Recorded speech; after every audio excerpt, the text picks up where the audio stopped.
ஹாப்பியான ஒரு ட்ரிப்பு. ஆனால் எண்டில் எப்படி முடிஞ்சுன்னு சொல்கிறேன். திருச்செந்தூர் தான் போயிருந்தோம் லாஸ்ட் வீக்கு. 6 o'clock வீட்டிலேருந்து கிளம்பும்போது தூத்துக்குடி ரீச் ஆனோடனே நாங்கள் பிரேக்ஃபாஸ்ட் முடிச்சுட்டு 11:30க்கு திருச்செந்தூர் ரீச் ஆயிடுச்சு. அங்கே போய் கடலில் குளிச்சுட்டு நாளைக்கு கிணறு போகணுன்னு தான் பிளானு. ஆனால் ரொம்பவுமே ரஷ்ஷாக இருந்ததுனால போக முடியலை. போயிட்டு 100 rupees டிக்கெட் போய் பார்க்கலான்னு பார்த்தா ரொம்ப கூட்டமாக இருக்குன்னு 1/2 hour க்ளோஸ் பண்ணிட்டாங்க.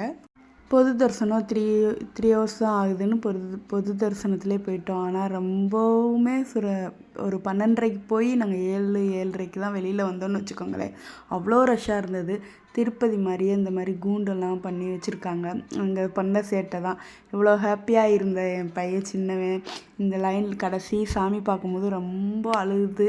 எனக்கு நான் சாமியே பார்க்கல, நான் ரொம்ப வெளியில் போயிடுறேன் அப்படின்ட்டு க்யூவில் வெளியில் வந்தால் எனக்கு முருகன் நீ எப்படி நீ பார்க்காம போகலாம் அப்படின்ற மாதிரி எனக்கு ஈஸியாக எல்லாருமே வழி விட்டாங்க அழுகவும். நல்லா சாமியை தரிசனம் பண்ணிவிட்டு ஹாப்பியாக ஆரம்பித்த ட்ரிப்பு இப்படி தான் அழுகாட்சியோடு முடித்தோம்.